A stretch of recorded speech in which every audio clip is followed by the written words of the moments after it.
पर उस भीम संसद में ये भी बताएं कि बिहार में जो दलितों पर अत्याचार हो रहा है, क्या इस संसद में इस बात का जवाब है जनता दल यूनाइटेड के नेताओं के पास?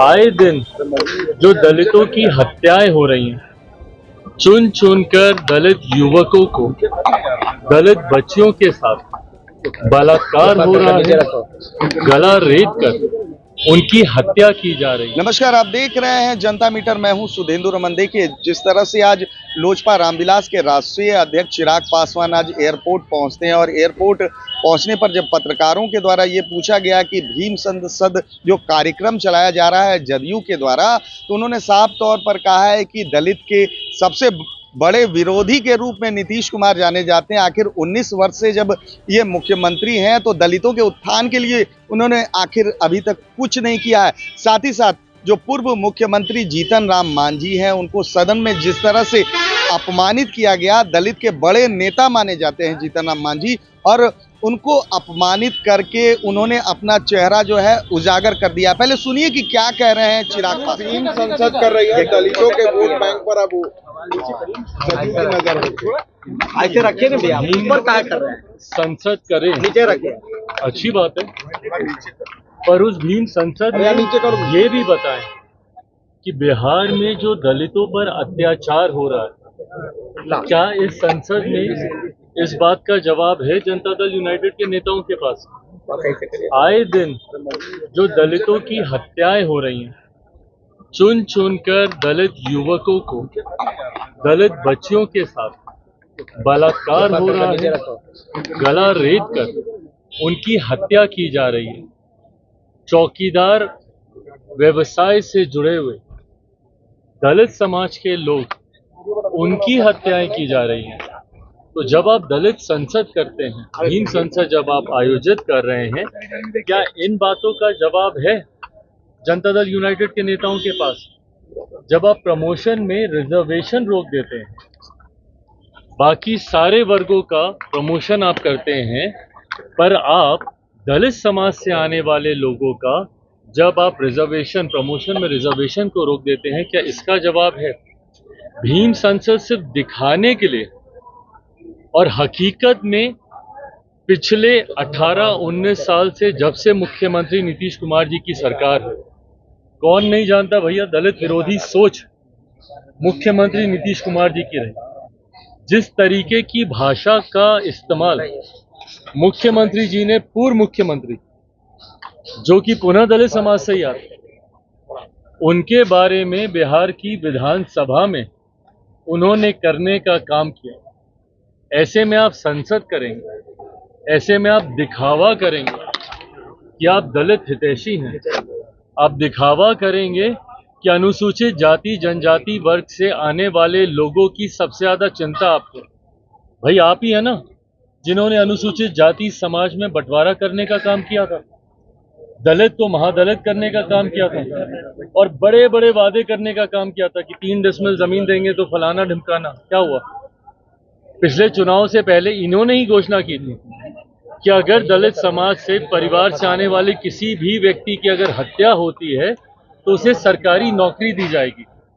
पहली बात तो प्रदेश के मुख्यमंत्री जो कि प्रदेश के गृह मंत्री हैं, वो हत्या की सोच रखते हैं, यही एक चिंता की बात है। पर बहरहाल बताएं कितने दलित परिवार में जहां पे हत्याएं हुई हैं, क्योंकि आए दिन हम तो जा रहे हैं भैया, हर हत्या पे जा रहे हैं, पर कितने ऐसे परिवार को सरकारी नौकरी देने का काम किया मुख्यमंत्री नीतीश कुमार जी और इनकी सरकार ने? तो जब आप भीम संसद कर रहे हैं तो कृपा करके इस भीम संसद में अनुसूचित जाति जनजाति में जितने अत्याचार हुए हैं उसका भी ब्यौरा यहाँ पे देने का काम ये सरकार करे, और जो खुद इस पार्टी के सर्वोच्च नेता की दलित विरोधी सोच है उसका भी जिक्र इस भीम संसद में होना चाहिए। विशेष राज्य के दर्जे की मांग कैबिनेट से भी प्रस्ताव पारित कर भेजा जा रहा है, आप सहमत हैं क्या? भाई मैं पूरी तरीके से सहमत हूँ, पर ये चुनाव के वक्त जब मेरे मुख्यमंत्री को विशेष राज्य के दर्जे की मांग याद आती है, आप लोग बताइए ना, 2017 से लेकर 2022 तक कितनी बार इन्होंने जिक्र किया विशेष राज्य के दर्जे का? सारे इंटरव्यूज आप लोग के पास ही होंगे उस दौरान। वो एक ऐसा दौर था जो मुझे लगता है लंबे समय के बाद बिहार की विडंबना रही है कि हमेशा विरोधाभास की सरकारें रही हैं, केंद्र में कोई और, राज्य में कोई और इसीलिए कभी भी विशेष राज्य के दर्जे की मांग को पूरा नहीं किया जा सकता। जब बिहार में एनडीए की सरकार थी तो केंद्र में यूपीए की सरकार होती, जब केंद्र में यूपीए की सरकार थी तो जब केंद्र में एनडीए की सरकार तो बिहार में महागठबंधन की सरकार। पर 2017 से 2022 का एक ऐसा दौर था जिसे हमारे प्रधानमंत्री जी डबल इंजन की सरकार कहते हैं। जब वो डबल इंजन की सरकार थी तो कितनी बार मुख्यमंत्री जी ने इस आवाज को उठाया कि बिहार को विशेष राज्य का दर्जा मिलना चाहिए। क्यों नहीं गए उस वक्त मुख्यमंत्री जी हमारे प्रधानमंत्री के पास? क्यों नहीं इन्होंने केंद्र में उस वक्त इस मांग को रखा? क्यों नहीं उस वक्त कैबिनेट से पारित कराया? आज जब चुनाव सर पर हैं तो मेरे मुख्यमंत्री को विशेष राज्य के दर्जे की मांग की याद आती है और उसको लेकर ये आंदोलन करेंगे। 19 साल के मुख्यमंत्री आज आंदोलन करेंगे। भैया किसको झुंझुना पकड़ा रहे हैं आप? किसको मूर्ख समझ रहे हैं? बिहार की जनता को मूर्ख समझ रहे हैं? क्या 19 साल के बाद आपको याद आ रहा है कि बिहार को विशेष राज्य के दर्जे की मांग की जरूरत है? और इन 19 सालों में आपने क्या किया भैया? आपने क्या किया ताकि बिहार की अर्थव्यवस्था बेहतर हो? बिहार में रेवेन्यू जनरेशन के कितने सोर्सेज आपने खोले? बिहार में प्रति व्यक्ति आय बढ़े, इसके लिए आपने कितना काम किया? भैया हम तो समर्थन करते हैं, पूरी तरीके से समर्थन करते हैं, पर ये आपकी नाकामी को दर्शाता है कि 19 साल के बाद भी मुख्यमंत्री नीतीश कुमार जी को अगर विशेष राज्य के दर्जे की मांग करने की जरूरत पड़ती है तो ये मेरे मुख्यमंत्री की गलत नीतियों को प्रमाणित करता है।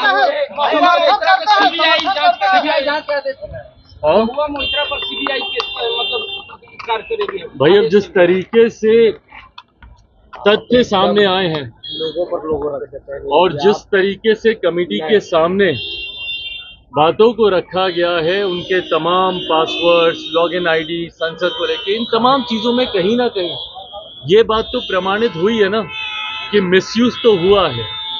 अब ऐसे में जरूर ये जांच का विषय बनता है, जांच में और तथ्य सामने। तो आपने साफ तौर पर सुना कि चिराग पासवान ने नीतीश कुमार पर बड़ा हमला करते हुए कहा है कि नीतीश कुमार 19 वर्ष से मुख्यमंत्री हैं, लेकिन दलितों के पक्ष में उन्होंने आज तक कुछ नहीं किया है। सबसे बड़े दलित विरोधी हैं वो। फिलहाल जिस तरह से जो आरोप चल रहा है, जिस तरह से चिराग पासवान ने आरोप लगाया है नीतीश कुमार पर, दूसरी तरफ दलितों को रिझाने के लिए भीम संसद सम्मान समारोह का आयोजन आज जदयू के द्वारा किया जा रहा है, कहीं ना कहीं बिहार की राजनीति में एक नया मोड़ साबित होगा। फिलहाल तमाम हमारी ऐसी खबरों को देखने के लिए आप देखते रहिए जनता मीटर।